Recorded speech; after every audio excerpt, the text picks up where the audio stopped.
The dim light was shining through the thick curtains when Isabella Mendoza Santos opened her eyes. The alarm clock read 6:30, 15 minutes earlier than usual.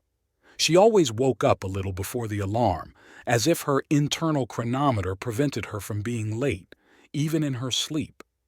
Marcos, her husband, slept peacefully beside her, and she slipped carefully out from under the covers, careful not to disturb him. Her morning ritual was the same from day to day. 5 minutes in the bathroom, 10 for makeup, and another 15 for styling her dark hair, which she gathered into a tight bun. Isabella pulled a navy blue suit out of the closet, her favorite, with a subtle silver thread in the fabric.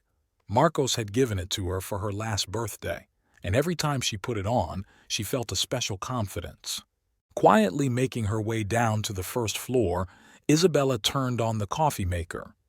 The aroma of freshly ground beans filled the kitchen, mingling with the smell of freshly baked bread from the bread maker she'd loaded the night before. Small pleasures that created coziness were what always gave her strength. On the table was a bouquet of white lilies, her favorite flowers. Marcos had brought them 3 days ago for no reason, simply because he knew how much she loved their delicate fragrance. Isabella smiled as she remembered him awkwardly holding out the bouquet as if they were still the inexperienced teenagers they had met 15 years ago. When she left the house at 7:15 sharp, she immediately noticed a familiar figure on the street corner. Caroline, as always, was waiting for her to walk to the office together. It had been a tradition since high school to meet on the way to school and now to work. 20 years of friendship, and every morning started the same way. "Good morning." Caroline waved her hand in greeting.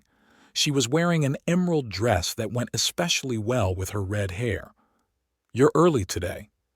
"As usual," Isabella smiled, adjusting the strap of her bag. "It's just that you must have gotten in later."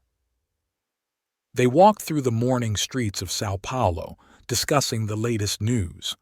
Carolina was talking about her new hobby, a photography course she had started taking in the evenings. Isabella listened attentively, noting how her friend's eyes lit up at the mention of her new hobby. The office greeted them with the usual bustle. Regina from the front desk greeted them with her usual smile and handed them the latest correspondence.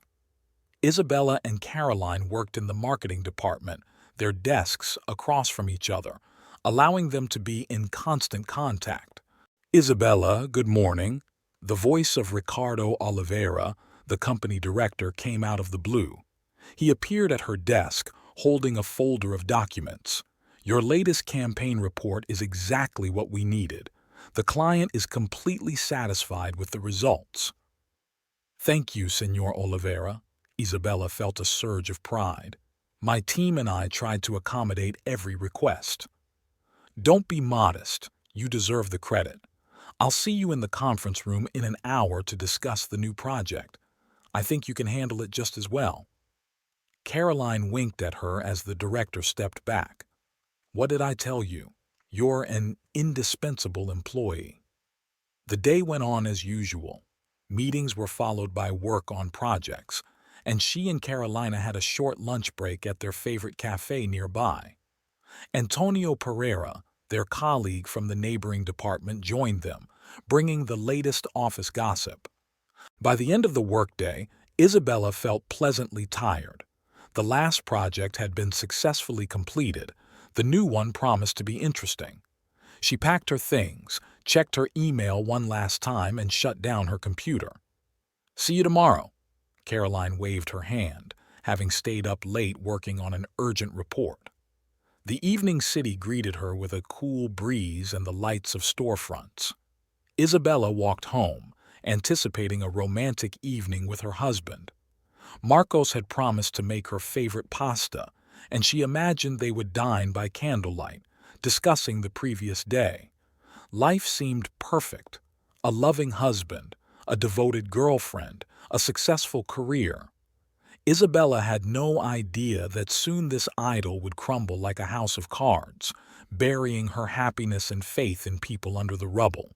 Isabella entered the house and froze on the threshold, the aroma of fresh spices and basil wafting from the kitchen.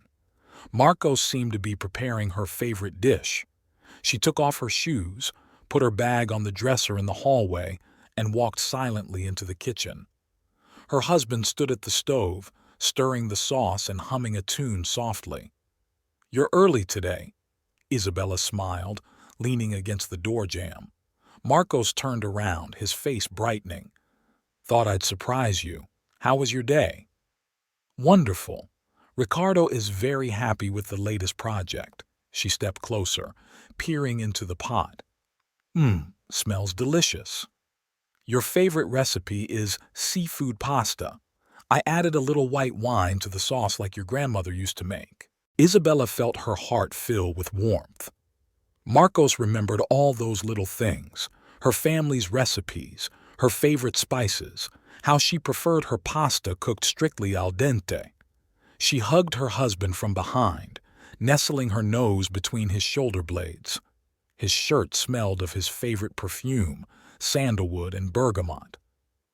"Go change. I'm almost done." Marcos patted her hand lightly. "I've already opened the wine. Let her breathe."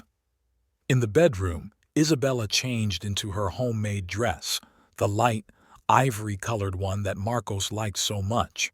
She loosened her hair, letting it fall freely over her shoulders.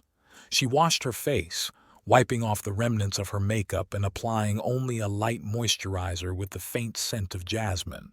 When she returned to the kitchen, she found Marcos had already set the table in the living room. White tablecloth, candles in silver candlesticks, wine glasses they'd bought on their wedding trip.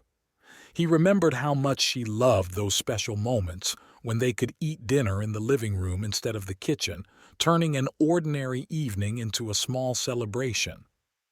"Have a seat." Marcos pulled back a chair for her. "I hope you're hungry." "After that flavor?" "Very." Isabella sank into the chair, watching her husband pour wine into glasses.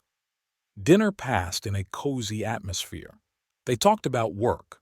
Marcos talked about a new project in his construction company and listened attentively to Isabella's progress. The pasta was perfect, with just the right amount of sauce, the seafood not overcooked, the spices balanced. "You know," Marcos set his fork aside, "I've been meaning to ask about Carolina for a long time. How's she doing since breaking up with that photographer?" "Better, I guess." Isabella took a sip of wine. "Signed up for some classes, says it helps take her mind off things. I can see she's still having a hard time, though. Why don't we take her out to dinner? This weekend?" Isabella looked at her husband in surprise. "Really? You don't usually like guests on the weekends." "Well, Caroline isn't a regular guest. She's your best friend, practically family. And besides, she needs support right now." Warmth spilled over Isabella's chest. That's why she loved Marcos, that ability to think of others, to care not only for her, but for those close to her. 20 years of friendship with Carolina, and he'd always treated his wife's friend like a sister. "I'll call her tomorrow," Isabella smiled. "Why don't we cook something special? Remember that feijoada recipe you got from your grandmother?" "Great idea." Marcos reached for the bottle, refilling the wine into the glasses. "I just saw the right ingredients at the new spice shop." They talked late into the night, making plans for the weekend, remembering funny stories involving Carolina. How she'd once tried to teach Marcos to samba dance, and he'd nearly knocked over all the flower pots on the terrace. How the three of them had driven to the coast and gotten stuck in an old Volkswagen in the middle of the road in the pouring rain. When the clock struck 11, Isabella started to clear the table, but Marcos stopped her. "Leave it. I'll clean it myself. You're tired after work." "But you've been cooking," she tried to object. "That's why I know where what should lie," he winked at her. "Go get some rest." Walking up to the bedroom, Isabella felt incredibly happy. Evenings like this reminded her why she had married Marcos, his attentiveness, his care, his ability to create a special atmosphere out of the most ordinary day. In the bathroom, she leisurely performed her evening ritual. She washed her face with cool water, applied her night cream, brushed her hair. From the kitchen came the clinking of dishes. Marcos was really cleaning up by himself, humming something to himself. As she settled into bed with a book, Isabella thought about her upcoming dinner with Caroline. She would have to call her friend tomorrow to make her happy. In the last few months since her breakup with that photographer, Caroline had often seemed depressed, though she tried not to show it. Maybe a family dinner would really make her feel better. Saturday began with a pleasant bustle. Isabella woke up earlier than usual. At 7 in the morning, she was already making a shopping list for the evening meal. Marcos went to the market for fresh vegetables and spices for feijoada, while she busied herself with cleaning the house. Wiping the antique mirror in the living room, a gift from Marcos's mother for their wedding, Isabella remembered her conversation with Carolina that morning. Her friend had tried to decline the invitation at first, citing busyness, but Isabella could hear the loneliness in her voice. After some brief persuasion, Caroline had agreed to come over by 7 in the evening. "I'm back," Marcos's voice interrupted her musings. He appeared in the doorway carrying 2 huge bags. "You won't believe this, but I met Senora Magda.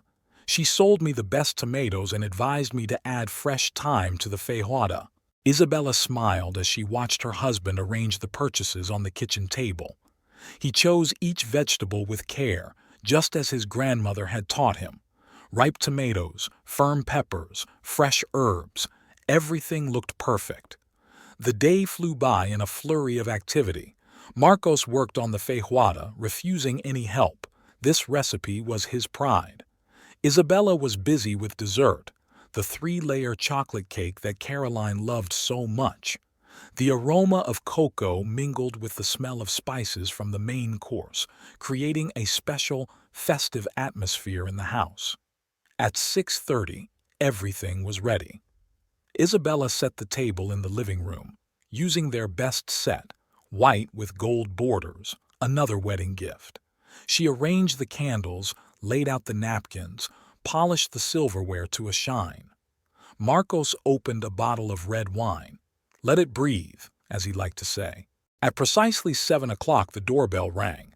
Carolina stood on the doorstep with a bouquet of yellow chrysanthemums and a bottle of sparkling wine. She was wearing a new burgundy-colored dress that highlighted her red hair especially well. "You look stunning," Isabella admired sincerely as she hugged her friend. Decided to dress up a little, Caroline was slightly embarrassed. "It's not every day I get invited to a signature feijoada after all." Marcos came out of the kitchen, wiping his hands with a towel. "Carolina, it's good to see you. Come in quickly before my creation gets cold." The living room was cozy. Dim light, flickering candles, and soft Brazilian music created a special mood. Carolina sank into her favorite chair, the same one she always sat in when she came to visit them. "I've missed your family dinner so much," she admitted, accepting a glass of wine from Marcos's hands. "Spending too much time alone lately." "Well, that has to end," Marcos stated firmly, arranging the steaming feijoada on plates. "You'll be coming over every weekend." Dinner passed in a warm, almost family-like atmosphere. They reminisced about their school years, how Isabella and Caroline had met in math class when they both couldn't solve a particularly difficult problem, how they then prepared for exams together, shared secrets, and dreamed of the future. "And remember that incident with the gym teacher?" Caroline laughed, sipping her wine. "When he caught us smoking outside the gym." "Oh my God, yes," Isabella shook her head. "We almost died of fright then, and he just looked at us and said, 'Either you drop this class immediately or I'll make you run 100 laps around the school.'" The friends finished with a chorus and laughed. Marcos watched them with a smile. "I never get tired of hearing your school stories. I learn something new every time." After the main course, Isabella served dessert. Caroline's eyes lit up at the sight of the chocolate cake. "You remember, my favorite." Of course I remember. You always said chocolate cures any sadness. For a moment Caroline's face darkened, apparently remembering the recent breakup. But she quickly pulled herself together, smiled, and reached for her dessert fork. The evening stretched well past midnight. They moved from wine to coffee, from stories of the past to plans for the future. I signed up for a new photography course, Caroline shared. A more advanced level. The instructor says I have potential. That's wonderful! Isabella was genuinely excited. Maybe one day you'll open your own studio. Who knows? Carolina shrugged, but there was a special sparkle in her eyes. The important thing now is to find yourself. As Carolina got ready to leave, Marcos insisted on calling her a cab. At this late hour, no objections. At parting, the friends hugged each other tightly. Isabella felt Carolina hold the hug for a second, as if she didn't want to let go of the evening to return to her empty apartment. "Thank you," Caroline said quietly, "for everything. You have no idea how much it means to me." After she left, Isabella and Marcos cleared the table together. She was putting the plates in the dishwasher. He was wiping down the countertops. "You know," Marcos said suddenly, "I'm glad you have a friend like that. 20 years of friendship is something special." Isabella nodded, setting her glasses down. "Yes, it's really special. Caroline is like a sister to me. I can't even imagine what I would do if she wasn't in my life." It had been a week since the cozy Saturday night. Isabella noticed the first oddities in her husband's behavior on Tuesday. He skipped their traditional family dinner for the first time in 5 years, citing an urgent meeting. She cooked his favorite lasagna, set the table, lit the candles, all in vain. The food went cold, the candles burned out, and Marcos didn't show up until 11 o'clock at night. When he came home, he looked tired and irritable. He smelled faintly of alcohol, unusual, since Marcos hardly drank on weekdays. "I'm sorry, darling," he kissed her cheek, but mechanically, without the usual tenderness. "The client was very demanding. We had to discuss the details of the project over dinner." "You could have called sooner," Isabella tried to speak calmly, though inside everything clenched from her husband's unaccustomed detachment. "I've been waiting for you." "Yes, yes, of course," he replied absent-mindedly, undoing the buttons of his shirt. "I'll be sure to warn you next time." Wednesday morning, Isabella found that Marcos had already left for work. Also unusual, they usually had breakfast together. On the kitchen table was a short note. "Early meeting. Don't expect for dinner." The handwriting was nervous, hurried, not at all like her husband's usual neat handwriting. At work, Caroline noticed her mood at once. "What's wrong? You seem upset." "Marcos has been acting strange." Isabella lowered her voice even though no one was around. "Skipping dinners, leaving early, coming back late." "Come on," Caroline waved her hand. "He's probably got an important project. You know how responsible he is about his work." "Yeah, but—" Isabella fell silent.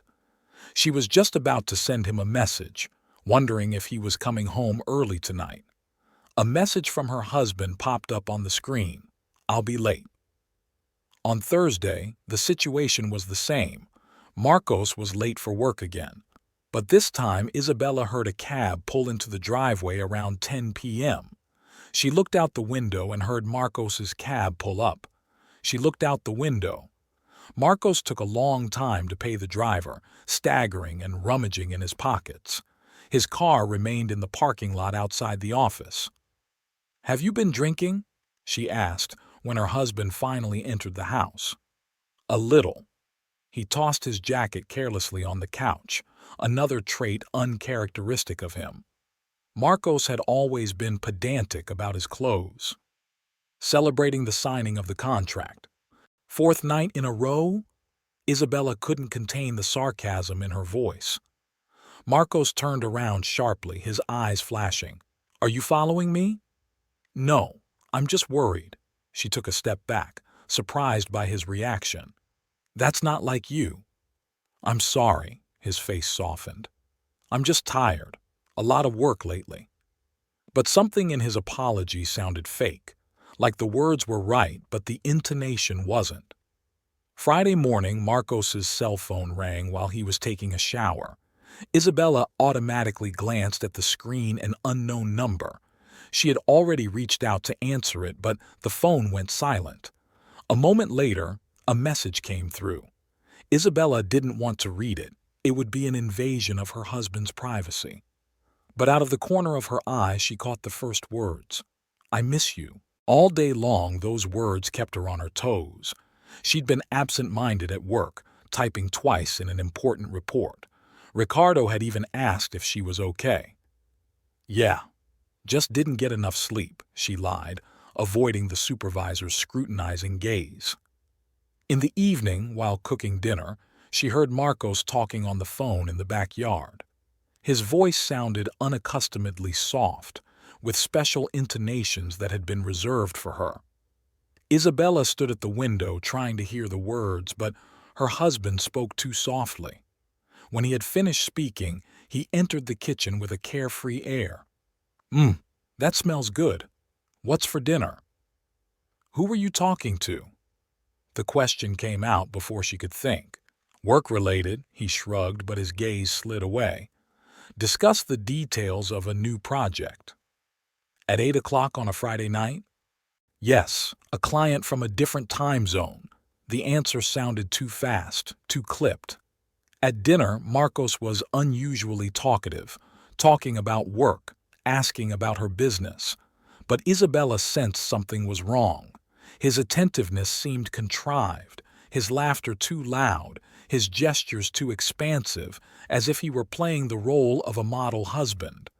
On Saturday morning, he announced he was going to a construction site, an unscheduled inspection. Don't expect me by lunchtime, I might stay late. Saturday? Isabella raised her eyebrows. You never used to. Times are changing, dear. He kissed her forehead. Competition's growing. You have to spin. She watched him get into the car, and for the first time in 12 years of marriage, she felt like a stranger in his life. It was as if an invisible wall had grown between them, a wall of reticence, strange phone calls, and inexplicable absences. In the evening, Isabella couldn't stand it and called Carolina. I think something is going on with Marcos. What is it? Her friend's voice sounded genuinely worried. He's changed. The strange calls, the late returns, the weekend business trips, and that unfamiliar number that keeps calling from... Don't jump to conclusions, Caroline interrupted her gently. Maybe he's really going through a difficult period at work. You know how men worry about their careers. Yeah, I guess so, Isabella sighed.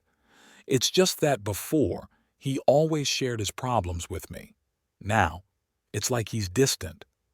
Talk to him. Tell him you're worried. I've tried. He's either joking or annoyed. Then give him time, Caroline advised. Men sometimes need space to sort themselves out. The main thing is, don't get yourself worked up ahead of time. After talking to her friend, Isabella felt a little better.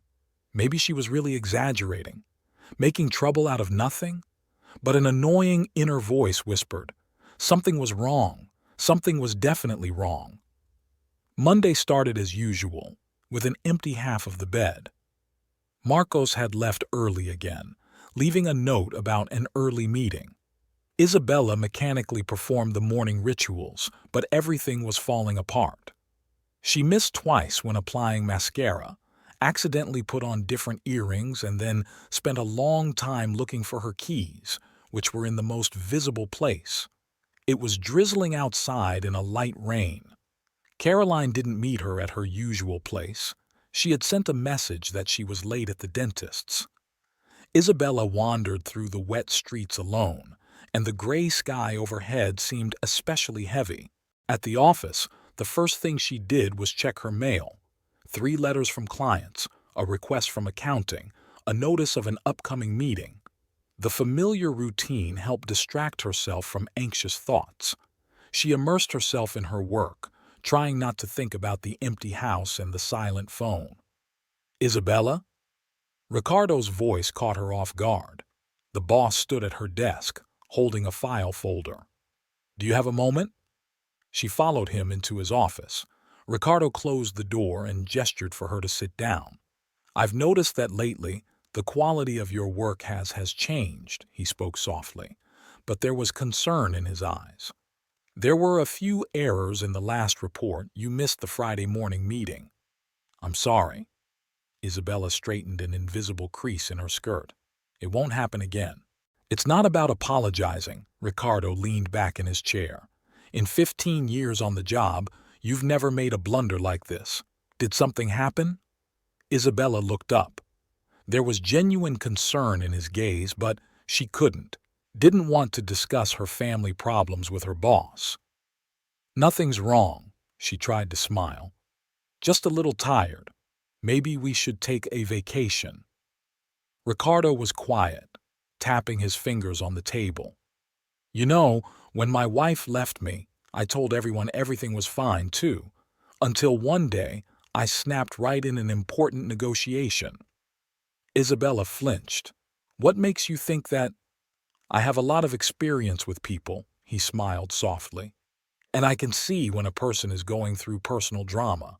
I don't want to pry into your life, but if you need help, any help, just let me know. Thanks, she felt her eyes begin to sting traitorously. I'll be fine. Returning to her desk, Isabella noticed that Caroline had already arrived.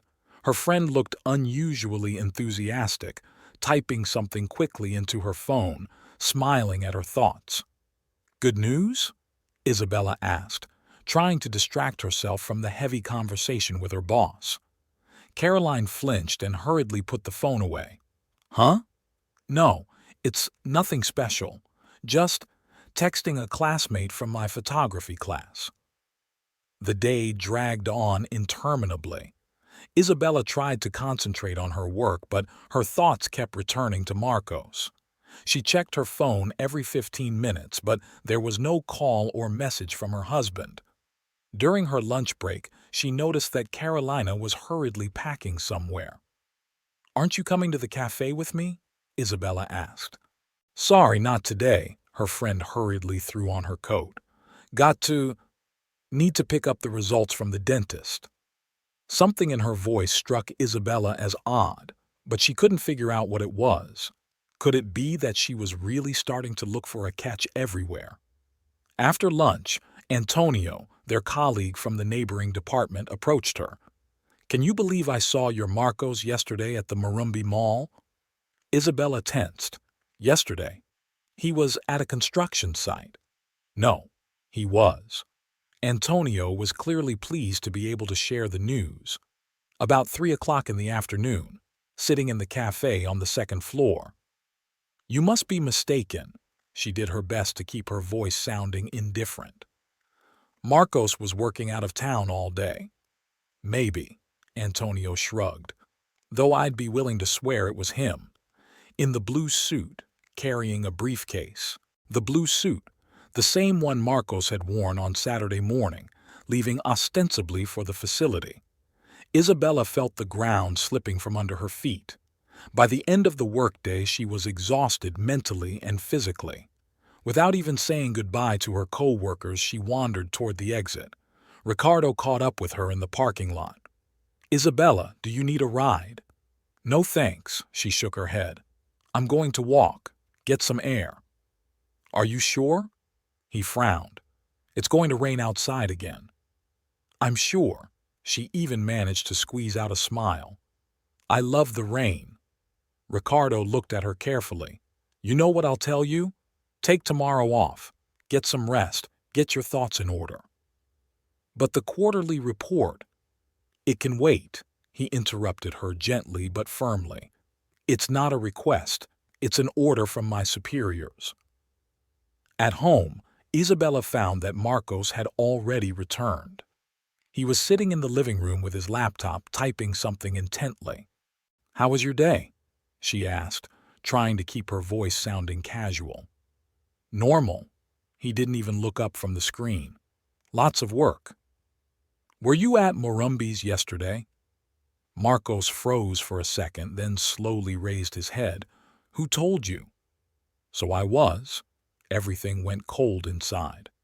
What about the construction site? Oh, that. He waved his hand. Stopped at the mall on the way.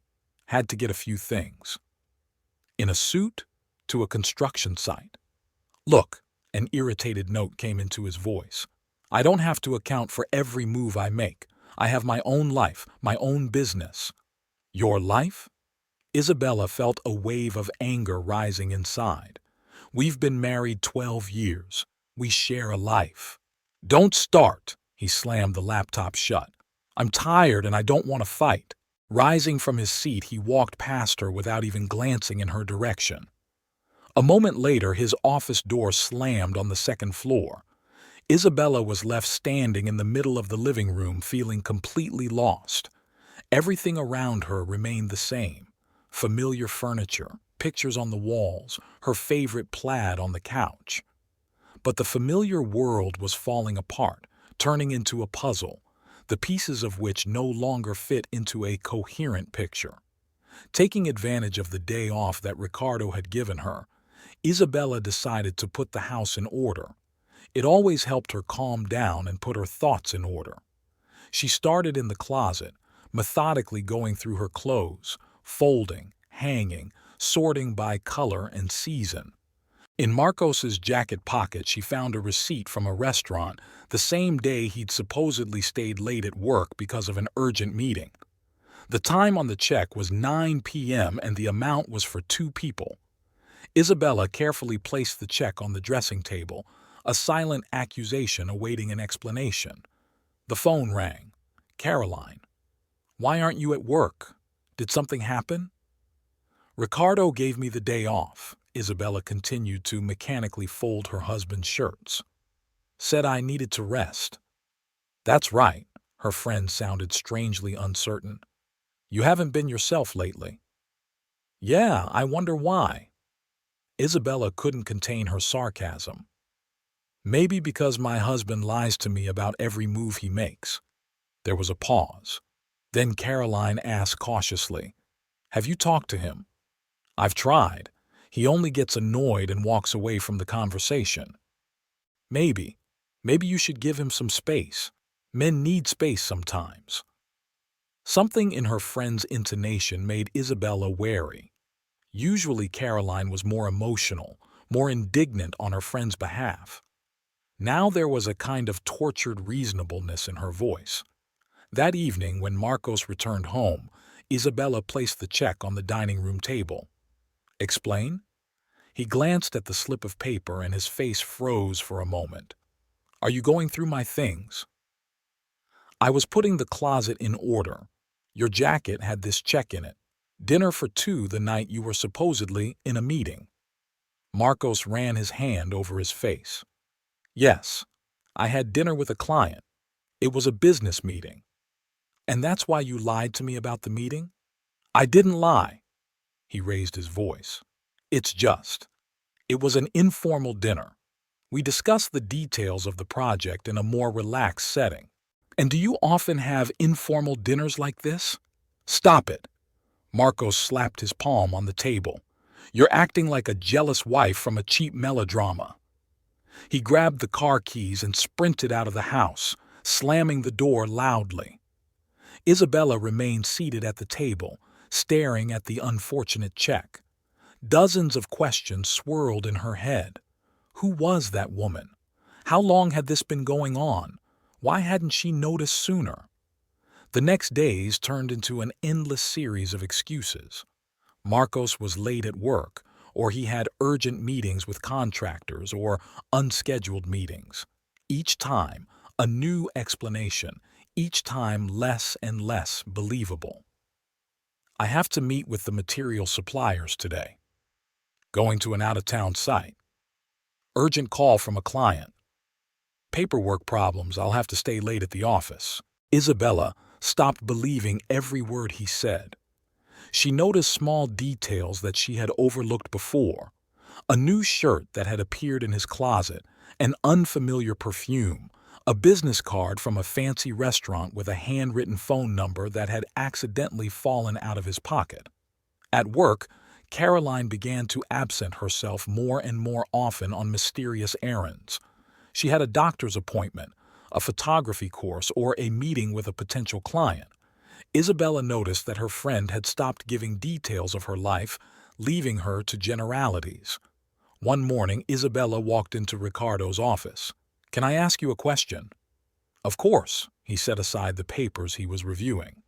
"Is something wrong?" "Carolina's been taking a lot of time off lately. Doesn't it affect work?" Ricardo raised his eyebrows in surprise. "Carolina? She's working even more than usual, often staying late, taking on extra projects." Isabella felt a chill run down her spine. So all these absences, all these meetings and urgent matters were lies. But why would a friend lie to her? That evening she tried to call Marcos, but his phone was off.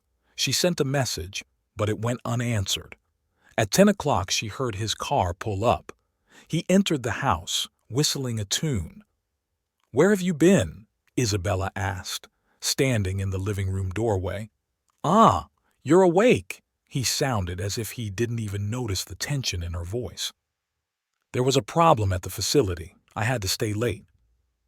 "I called your office. You weren't there all day." Marcos froze halfway up the stairs. "Are you following me?" "No, I was worried. Your phone is off. You're not answering messages." "I've been busy," he waved his hand tiredly. "And anyway, since when did you become so suspicious? It's unbearable to have to constantly account for your every move." "Since you started lying to me," Isabella replied quietly. Marcos turned around abruptly. "What did you say?" "I found receipts from restaurants, business cards with numbers written down. You've never turned your phone off before. Never disappeared in the evenings. What's going on, Marcos?" "Nothing's going on," he was almost shouting. "You're making it up all by yourself. I'm going through a difficult period at work, an important project, and you're throwing tantrums over nothing." He ran up the stairs, stomping loudly. A minute later, his office door slammed upstairs, a sound Isabella had heard more and more often lately. She sank down on the couch, feeling utterly powerless. Her gaze fell on the photograph on the wall. She and Marcos on vacation 2 years ago. Happy, smiling, in love. Had it really all been so recent? Now it was as if a wall of lies and innuendo had grown between them, growing higher with each day, with each new excuse. The phone vibrated, a message from Caroline. "How are you? Why don't we meet tomorrow after work?" Isabella didn't answer. For some reason now, even messages from her best friend gave her a strange sense of unease. It was as if everyone around her was hiding something, not telling her something, leaving her all alone with her fears and suspicions. Sunday morning was unusually sunny. Isabella got up early. She had to get everything ready in time for the birthday dinner. Her mother-in-law's birthday was always a special occasion in their family. Juliana, Marcos's mother, insisted on a family dinner on that day, and in 12 years of marriage they had never broken that tradition. Isabella pulled her mother-in-law's favorite coconut-filled pie from the oven. The aroma of vanilla and fresh-baked goods filled the kitchen. On the table was a basket of fresh fruit, mango, papaya, passion fruit, everything Juliana loved so much. The gift, a fine hand-embroidered silk shawl, was beautifully wrapped and waiting for her. Marcos came down for breakfast, unusually dressed for a Sunday, in a new gray suit that Isabella had never seen before. "You look very elegant today," she remarked, pouring coffee into cups. "Yes, I have to meet an important client."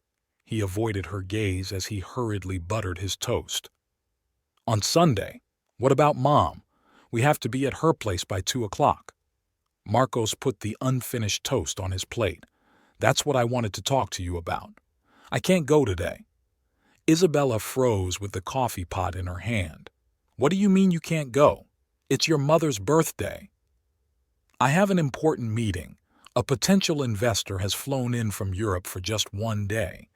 This could be a breakthrough for the company. Can't you reschedule the meeting? Mom will be very upset. No, I can't. He wiped his lips with a napkin and stood up from the table. Tell her my congratulations and apologies. I'll call her tonight. Marcos, Isabella grabbed his arm. In 12 years, you've never missed her birthday. She won't understand. She should understand, he released her hand. I'm a grown man. I have my own life and my own responsibilities. The front door slammed. Isabella was alone in the kitchen, looking at her husband's unfinished breakfast. A new suit, an important client, an urgent meeting. It all sounded fake, like memorized excuses. At 1 o'clock she got into the car, putting a cake and a present in the back seat. All the way to her mother-in-law's house, she rehearsed how she would explain Marcos's absence. Juliana lived in the old section of town, in the house where her children had grown up. The driveway was already filled with cars. The whole family had gathered. Juliana met her by the yard, wearing her favorite flowered dress, with her gray hair styled into a coiffure. Isabella, darling, she hugged her sister-in-law. And where is Marcos? He had an urgent business meeting. The word scratched his throat. He said to say congratulations and apologize. He'll call tonight. My mother-in-law's face changed, the wrinkles around her eyes deepening. A work meeting? On a Sunday? On Mom's birthday? An important investor from Europe. Isabella tried to make her voice sound convincing. He's only flying in for one day. What nonsense! Juliana shook her head. What investors on a Sunday? What's going on, Isabella? Her eyes read concern and understanding, the very maternal kind from which nothing could be hidden. Isabella felt her lips treacherously quiver. I don't know, she whispered. Honestly, I don't know. Juliana took her hand. Let's go inside. Let's not spoil the feast. The dinner passed in a strange atmosphere. The relatives were careful not to mention Marcos's absence, but his empty chair seemed to shout about it. Juliana smiled bravely, accepted congratulations, cut the cake, but Isabella saw her gaze dwell now and then on her son's seat. Try my coconut cake. Isabella tried to lighten the mood. From your recipe, Juliana. Ah, sweetheart. Her mother-in-law stroked her arm. You try so hard. You know, Marcos used to love this pie when he was a kid. He could eat half of it in one sitting. After dinner, when most of the guests had left, Juliana called Isabella into the garden. They sat down on an old bench under a flowering almond tree. Now tell me, her mother-in-law said softly, what is happening to my son? Isabella couldn't stand it. The tears she had held back all day came in floods. She told her everything, about Marcos's strange behavior, his constant excuses, his late returns and mysterious phone calls. Juliana listened in silence, only squeezing her sister-in-law's hand tighter. I don't know what to do, Isabella finished. It's as if he's become a different person. Silly boy. Juliana shook her head. Just like his father when he was young. You know, he too once. A phone call interrupted her. It was Marcos. Juliana put it on speakerphone. Hello, Mom. Happy birthday. I'm sorry I couldn't make it. I had an important meeting. A meeting? Juliana's voice became unexpectedly harsh. On Sunday? On Mother's birthday? Don't lie to me, Marcos. Mother, I didn't. It was really important. More important than Mother? More important than family. What's going on with you, son? Nothing's going on. A familiar, irritated note appeared in his voice. Why does everyone around me ask me that question? I'm just working. Marcos Gabriel Santos. Juliana pronounced his full name the way she used to do as a child when he was seriously delinquent. Don't you dare lie to your mother. I didn't raise you to be— I'm sorry, Mom, he interrupted. I have an incoming call. I'll call you back later. The connection went dead. Juliana looked at the phone with a look as if he had personally insulted her. "He won't call back," she said quietly. "And that's the worst of it. My son has never lied to me before." Isabella felt her heart clench with pain, not just for herself, but for this woman who had become her second mother in 12 years. "What should I do?" she asked. Juliana was silent for a long time, looking at the setting sun through the branches of the almond tree. "Prepare for the worst, daughter," she finally said. "I know that look, those excuses, those lies. I've seen it once before, with his father." Isabella returned home late at night. The house was empty and dark. A note lay on the kitchen table. "Meeting with the investor again. Don't wait up." The handwriting was sloppy, the letters jumping, as if written hastily, just to get away. Monday began with another note from Marcos he'd left early again. Isabella slowly ran her finger over the jagged lines. "Important presentation. I'll be late." Even her husband's handwriting had changed. He used to write neatly, tracing each letter, but now the letters were sloppy, as if written in haste. She couldn't concentrate at work. She'd sent the wrong files to a client twice, mixed up the dates on her appointment calendar. Antonio, walking past her desk, asked worriedly, "Is everything okay? You look a little pale today." "Yeah, just didn't get enough sleep." The familiar lie was already flying off her lips automatically. Caroline didn't show up for work. She'd sent a message saying she wasn't feeling well. Isabella tried to call her friend, but the phone was off. It was strange. Usually, Caroline always stayed in touch, even when she was sick. Isabella sat alone in the cafe on her lunch break, stirring her coffee as it cooled. At a nearby table, a young couple was holding hands, laughing, feeding each other dessert. It was the same way she and Marcos had sat here just a couple months ago. What had changed? When had their lives become an endless series of notes and excuses? Her phone vibrated, a message from her mother-in-law. "Marcos never called back yesterday. How are you, sweetheart?" Isabella felt her eyes fill with tears. She blinked rapidly, turning away to the window. Even Juliana, who had always tried to find excuses for her son's actions, now looked worried and disappointed. When she returned to the office, she noticed fresh flowers on Caroline's desk, a bouquet of white roses in an elegant vase. Strange, since her friend hadn't shown up for work today. Who could have brought the flowers? "Beautiful bouquet, isn't it?" Ricardo's voice sounded behind her. "The courier delivered an hour ago. Caroline has been getting flowers a lot lately." Isabella felt a chill run down her spine. "Often? I hadn't noticed?" "Yes, for a few weeks now.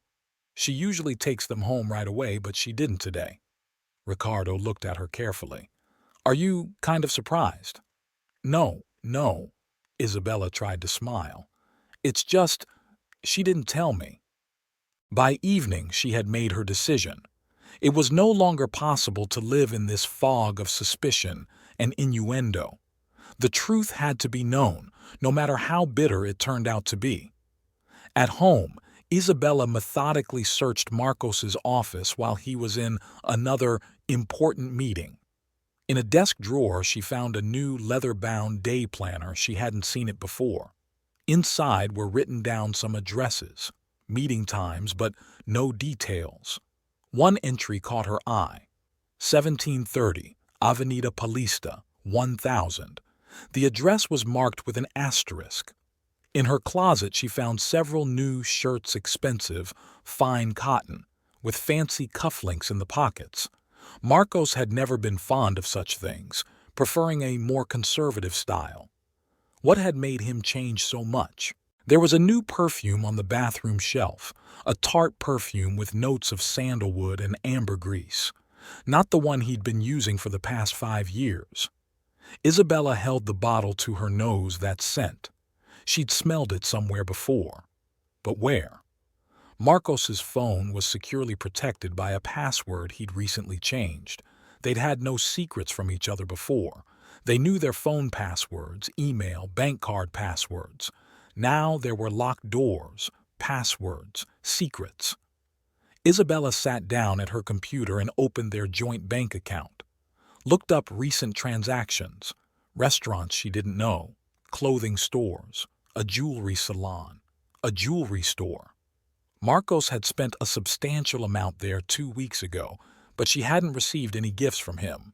In the bedroom, in his bedside table, she found a dry cleaning receipt, the same blue suit he'd been seen in at the Morumbi Mall. The receipt had a date on it, Saturday, the same day he'd supposedly been at the construction site.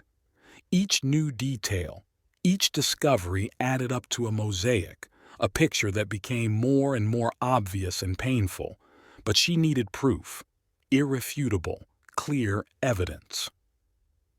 Isabella pulled out her phone and opened the location tracking app they'd set it up for each other a year ago when Marcos had worried about her late returns from work. He seemed to have forgotten it existed. Now this app could help her find out the truth. She sat down at her desk and started writing down everything she'd noticed in the past weeks.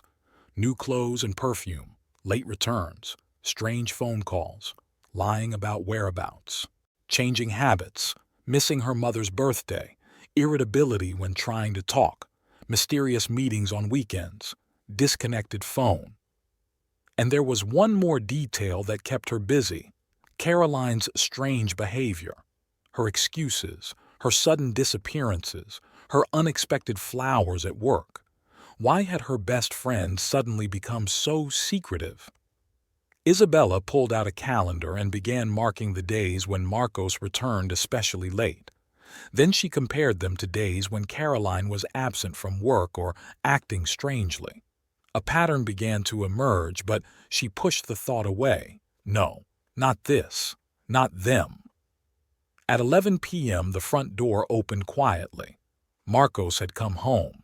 He smelled like that new perfume again. There was a barely visible lipstick stain on his shirt. "How was the meeting?" Isabella asked, trying to keep her voice casual. "Fine." He didn't even look at her, heading for the shower. "Tired a lot." Isabella looked at her notes. Tomorrow she would start following him. She couldn't live in this uncertainty anymore, this world of fake smiles and empty explanations. It's time to find out the truth, no matter how scary it may be. Saturday began as usual, with a note from Marcos. "Urgent trip to the site. I'll be back late."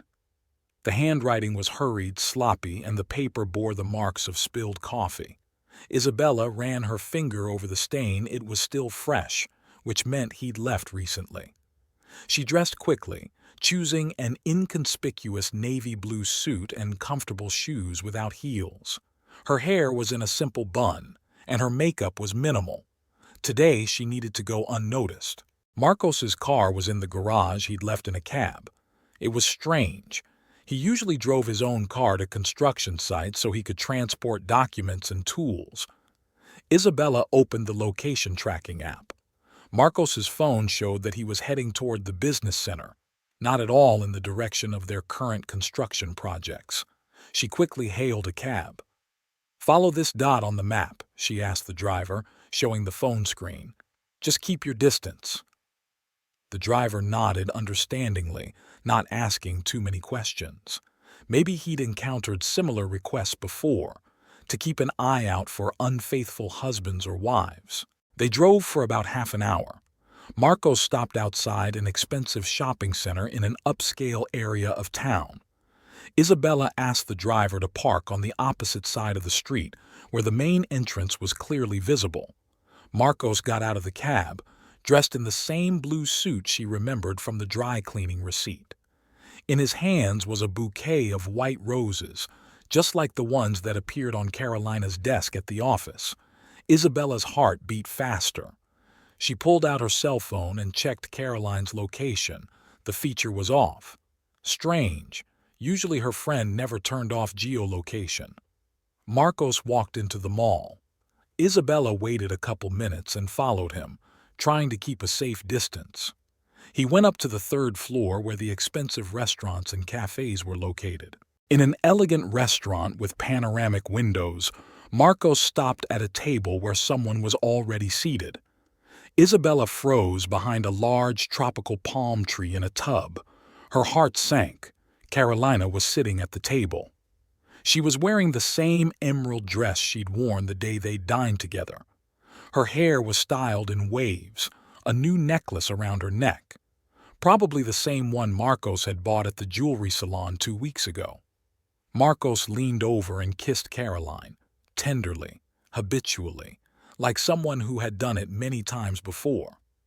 She accepted the bouquet and placed it in a vase prepared in advance.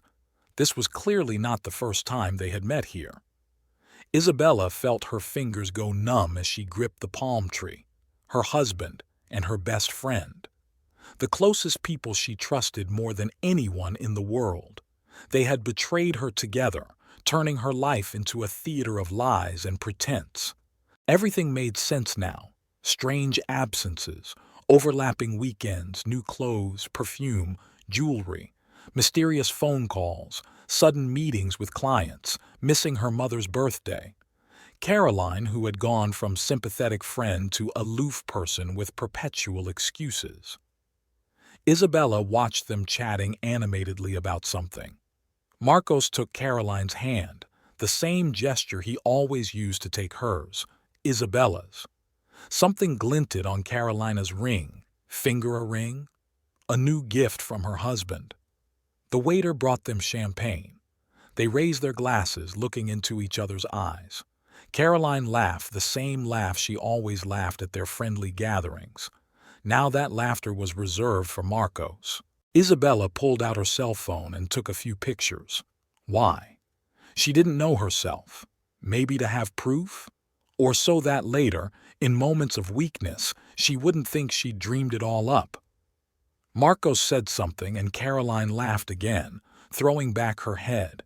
A necklace sparkled around her neck, definitely the one from the jewelry store. Isabella remembered looking at her bank statement and marveling at the large amount of the purchase. Now she knew who the gift was for. The waiter brought the menu. They leaned over it together, heads touching. So close, so used to each other. How long had this been going on? When had it started? Maybe the night they'd all had dinner together, or earlier. Isabella remembered their last family dinner, the way Carolina had praised Marcos's feijoada, the way they'd reminisced about their school days, the understanding looks they'd exchanged. Now those glances took on a new meaning. They were already together then, sitting at her table, eating her food and pretending that everything was as it had been. The couple at the table were now discussing something passionately. Marcos pulled some papers out of his briefcase, probably the same important documents that were supposedly keeping him late at work. Carolina moved closer, peering at the papers over his shoulder.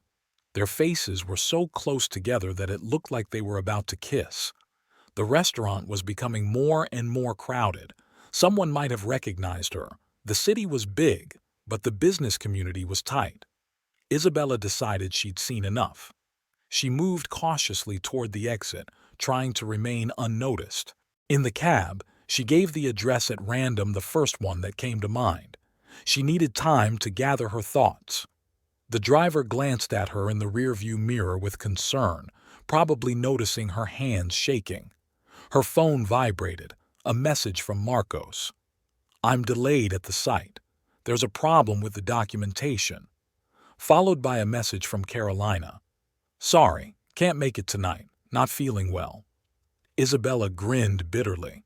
They couldn't even come up with different excuses. They were both lying to her, not even trying to be original. I wonder if they'd negotiated this, discussed what they would tell her, laughed at her naivete. She motioned for the driver to turn around and drive to Caroline's house. It was time to put an end to this farce. It was time to face those who had betrayed her trust, trampled her love, destroyed her faith in people. The cab stopped a block away from Caroline's house. Isabella paid and got out, mechanically adjusting her bag on her shoulder. A light rain was falling, but she didn't even open her umbrella. The cool drops on her face helped keep her mind clear. Her friend's house, a small two-story mansion in a quiet neighborhood, was surrounded by a manicured garden. Isabella had been here so many times, helping Caroline plant those rose bushes along the path, painting the white picket fence together last summer. Every corner of this place held memories of their friendship. The lights in the first-floor windows burned dimly. The cab in which Marcos had left the restaurant was parked in the driveway, which meant they were already here. Isabella walked slowly to the front door. She had once had a key to this house, just in case. You're my best friend. Now that key seemed like a mockery of fate. She rang the bell. Inside the house she heard some fumbling, muffled voices. A moment later Caroline opened the door, still in the same emerald dress, but without the necklace. A look of surprise flashed across her face, which quickly changed to consternation. "Isabella? What are you—" she stammered, trying to block the passage. "Don't be, Caroline." Isabella's voice sounded surprisingly calm. "I saw you at the restaurant." Carolina went pale, her hand slipping off the door jamb. At that moment Marcos's voice came from the back of the house. "Who's there, darling?" Darling. This address, which had previously been meant only for her, now sounded for another woman, for her best friend. Isabella took a determined step inside, dismissing a confused Caroline. In the living room she'd helped furnish years ago, choosing every detail of the interior, stood Marcos. His jacket was carelessly tossed over the back of a chair, his tie loosened, a glass of wine in his hand. When he saw his wife, he froze like an actor who had forgotten his lines on stage. The glass in his hand trembled, and a few drops of red wine fell on the light-colored carpet, the same one he and Caroline had chosen last year. "Isabella," he began, but she held up a hand, stopping him. "Don't." Her voice was quiet, but there was steel ringing in it. "No more lies. I saw the whole thing, at the restaurant, and not just there." Caroline sank slowly onto the couch, her hands nervously rubbing the edge of her dress. "We didn't want you to find out like this." "How did you want it to be?" Isabella turned to her friend. "At a family dinner? Or maybe on Marcos and I's anniversary? When was the right moment to tell me you betrayed me?" Marcos set his glass on the table. "Look, it's hard to explain." "Complicated?" Isabella grinned bitterly. "What exactly is difficult to explain? You're lying about the job? Or maybe missing your mother's birthday? Or the new necklace you bought my best friend?" Caroline automatically reached for her neck where the jewelry had glistened not long ago. 20 years of friendship, Isabella looked at her. 20 years, Carolina. We grew up together. I was there for you when your father died. You held my hand at my wedding. "I love him," Caroline blurted out suddenly. "And he loves me. It didn't happen on purpose. We didn't plan. Not on purpose." Isabella felt a wave of anger rising inside. What was on purpose? The lies, the pretense, secret meetings behind my back. Marcos stepped forward. "We were going to tell you." "When?" She turned to her husband. "After I found out on my own? After you skipped your mother's birthday party to go out with her? After all your excuses and lies?" A heavy silence hung in the room.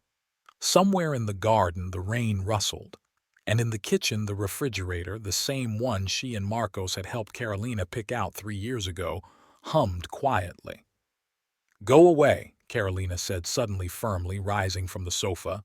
"Your husband lives with me now." These words, spoken with a kind of angry determination, hit harder than anything she had seen in the restaurant. Isabella looked at her friend. There was no trace in her eyes of the warmth that had bound them together for so many years. In front of her stood the stranger who had stolen her life. Marcos stood silent, neither trying to stop Caroline nor to contradict her. His silence was more eloquent than any words. "So then," Isabella nodded slowly. "Well, At least now you're not lying." She turned toward the door, but stopped on the threshold. "You know, Caroline, you could have found any man you wanted. Any man. But it was my husband you chose. And you, Marcos. You could have fallen in love with anyone. But you chose my best friend. You're perfect for each other. Two traitors." With those words, she walked out into the rainy evening. Left behind was the house where she was happy, the people she trusted, the life she thought was perfect. Ahead was emptiness and the unknown. Isabella didn't remember how she got home. She only awoke from her daze when she found herself in her bedroom. The rain had intensified, the drops drumming on the eaves, creating an uneven, jagged rhythm. She methodically took off her shoes, put them in the closet, and hung her damp jacket on her shoulders. In the bathroom, she took a long look at her reflection in the mirror. Her mascara was a little smeared, whether from rain or tears, she couldn't tell. The lipstick was almost worn off. Her hair was out of its bun. She automatically fixed her hair, wiped away the dark smudges under her eyes, applied a new coat of lipstick. On the bathroom shelf were 2 toothbrushes in a glass, a blue one and a green one, his and hers, such an ordinary, everyday detail of their life together. Isabella took the blue brush and tossed it into the trash can. In the bedroom, she opened his closet. Shirts, suits, ties, all neatly hung by color just as she'd organized it herself years ago.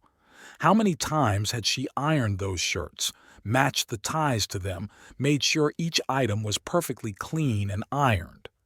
The front door slammed downstairs. Heavy footsteps on the stairs. Marcos was coming up to the bedroom. Isabella didn't turn around, continuing to look at the contents of the closet. "We need to talk," his voice sounded hoarse. "About what?" She began to remove the hangers of his clothes, piling the items on the bed. "About how long this has been going on, or about how you laughed at me behind my back." "We weren't laughing," he ran a hand through his hair. "It just happened. Just happened." Isabella continued to methodically sort through his things. "You just randomly started dating my best friend? Accidentally lied to me every day? Accidentally skipped your mother's birthday to go out with her?" Marcos sank heavily to the edge of the bed. "I didn't mean to hurt you." "Didn't mean to hurt you?" She finally turned to him. "And how did you think to do it? Painlessly betray? Gently cheat? Gently lie?" Something resembling shame flashed in his eyes, but he quickly looked away. His shirt still showed a trace of wine, a dark stain on the white fabric, like the stain of betrayal on their marriage. "I'll pack," he muttered, rising. He muttered. "Yes, pack."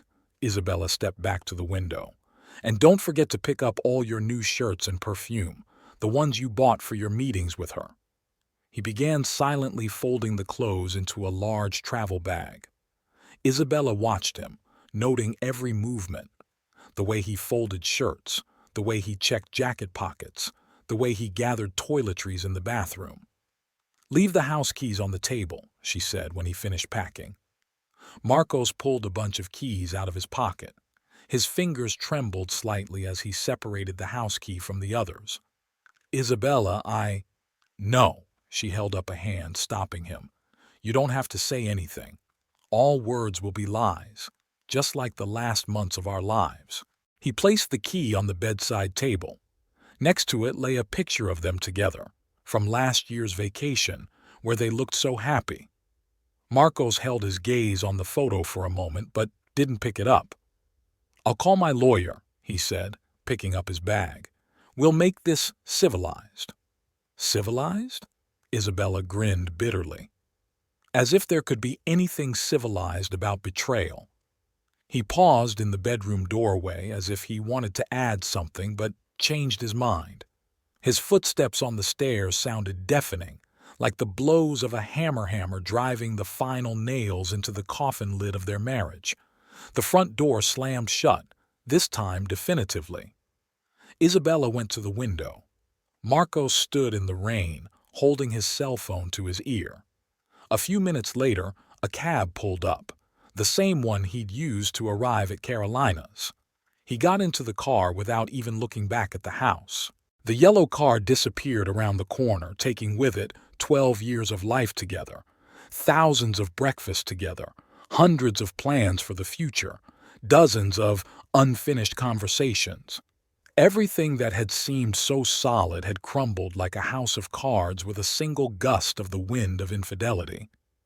The phone vibrated, a message from Caroline. "I'm sorry, I know it's unforgivable, but—" Isabella deleted the message before she finished. Then she opened her contacts list and slowly, methodically deleted Marcos and Carolina's numbers. Their photos from the phone's gallery, their selfies together, their videos of holidays and vacations followed. In the closet on the top shelf was a box of their wedding photos. They showed Caroline standing next to her in her bridesmaid dress, holding her bouquet, smiling at the camera. All three of them looked so happy, so sincere. Isabella closed the box and slid it into the farthest corner of the closet. The rain intensified, turning into a real tropical downpour. The drops pounded the windows with such force, as if nature had decided to wash away all traces of betrayal from the streets of the city. But no rain could wash away the pain and bitterness from Isabella's heart. In the kitchen, she mechanically began to wash the dishes left over from the morning. 2 coffee cups, his and hers, a plate of uneaten breakfast. He always left a piece of toast, no matter how much she asked him not to. She scrubbed everything to a shine, wiped it dry, and set it in its place. Her gaze fell on the magnet on the fridge, a picture of the three of them from the last picnic. Carolina was snuggled against her, her arms around her shoulders. Marcos standing beside her, his arm around his wife's waist. Were they already together then?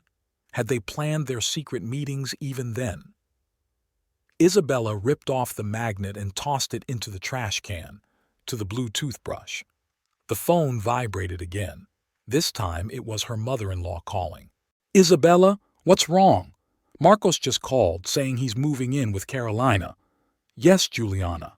The voice sounded surprisingly calm. "Your son and my best friend love each other. Now they're going to live together." There was a heavy silence on the other end of the wire. Then Juliana spoke softly. "I'm coming to see you." "You don't have to." Isabella shook her head, though her mother-in-law couldn't see it. "I need to be alone." "But, please," she tried to speak firmly, "I can manage." Finished speaking, Isabella looked around the kitchen. How many evenings had the three of them spent here? She, Marcos, and Carolina. How many conversations, how many laughs, how many plans for the future had been made at this table? And how many times had they sat here, already knowing they were betraying her, but still playing the roles of loving husband and loyal friend? Monday morning came all too quickly. Isabella had spent a sleepless night sitting in a chair in the living room, listening to the rain drumming on the roof. She never turned off the alarm clock. Its chime broke the morning silence, reminding her that life went on no matter what. She mechanically performed the usual morning rituals. She took a shower, styled her hair, applied makeup, a little more foundation to hide the traces of a sleepless night, brighter than usual lipstick, as if creating a protective mask. In the closet, she spent a long time choosing what to wear. Finally, she settled on a black suit, the same one she wore to important negotiations. Today, she would need all her strength to survive the day. The familiar route to work seemed alien. She deliberately took a different route so she wouldn't pass the place where she usually met Caroline. The office building greeted her with the indifferent glint of glass doors. Regina at the reception desk smiled welcomingly. "Good morning, Senora Santos. Has Carolina come in yet?" "I don't know," Isabella replied briefly, heading for the elevator. In the office, the first thing she noticed was Carolina's empty desk. A bouquet of white roses still stood in a vase, but the flowers had already begun to fade. Isabella turned away, turned on her computer, and opened her mail, the usual work emails that required answers. She tried to concentrate on her work, but the letters blurred before her eyes. At one point, she caught herself staring at the same paragraph for 20 minutes without understanding its meaning. "Coffee?" Antonio's voice made her flinch. A co-worker stood beside her with a steaming cup. "Thank you," she nodded gratefully, accepting the drink. "You look kind of pale today," he remarked with concern. "Is everything okay?" "Yeah, just didn't get much sleep." Around 11, Caroline entered the office. She was dressed in a simple gray dress, her hair gathered into a careless ponytail, no necklace around her neck. When she saw Isabella, she froze for a moment, but then walked quickly to her desk. Isabella physically felt her presence. Every sound on the other side of the office, the tapping of keys, the rustle of papers, the clinking of a teacup, was painful. For 20 years they had sat across from each other, sharing news, discussing projects, laughing at jokes. Now a chasm of betrayal lay between them. At lunchtime, Isabella didn't go to the cafe. She locked herself in the small back room where the office supplies were kept. Here, among the boxes of paper and folders, she finally let herself cry silently, covering her mouth with her palms so no one would hear. She didn't hear the door open. It was only when a heavy hand rested on her shoulder that she realized she was no longer alone. "Isabella." Ricardo's voice was full of sympathy. "What happened?" She raised her head, meeting her superior's concerned gaze. And suddenly, unexpectedly to herself, she told everything about the betrayal of her husband and best friend, about the lies and pretenses, about her ruined life and broken trust. Ricardo listened in silence, not interrupting. When she finished, he sighed heavily. "Let's go to my office." In the principal's spacious office, Isabella sank into a leather chair. Ricardo sat at his desk, tapping his fingers thoughtfully on the tabletop. "You know," he finally said, "I've been working with people for a long time, and I know there's nothing worse than trying to work with someone who's betrayed your trust." He pressed the selector button. "Send Senora Ferreira to me." A few minutes later, Carolina entered the office. Seeing a crying Isabella, she turned pale. "Senora Ferreira," Ricardo's voice was cold and officious. "I have just learned of the situation between you and Senora Santos." Carolina was silent, lowering her eyes. "In our company, we value not only professionalism but also ethical standards," Ricardo continued. "What you have done is inexcusable from a human point of view, and I can't let it affect the working atmosphere of the team." He pulled an envelope from his desk drawer. "Here is your termination notice and settlement. You may pack your things." "But," Caroline looked up. "You can't." "I can," Ricardo interrupted her firmly. "And believe me, it's not just my decision as an executive, it's my decision as a human being." He stood up from the table. "One more thing. I will call my colleagues in other companies. You will have a hard time finding a job in our city." Carolina grabbed the envelope with trembling hands. "Isabella, please." "You are free to go, Senora Ferreira." Ricardo's voice left no room for objection. As the door closed behind Carolina, Ricardo turned to Isabella. "Take a vacation, as much time as you need." "No," she shook her head. "Work is the only thing I have left." He looked at her carefully. "You are a strong woman, Isabella. You can handle it." From the office window, she watched Caroline walk out of the building clutching a box of personal belongings in her hands. Her former friend stopped on the sidewalk, pulled out her phone, probably calling Marcos. Then she walked slowly away, her figure gradually disappearing into the stream of pedestrians. Isabella returned to her desk. The computer monitor still showed open work files demanding her attention. She took a deep breath and began typing. Work had always been her salvation, her way of coping. She could handle it this time too. She should be able to handle it.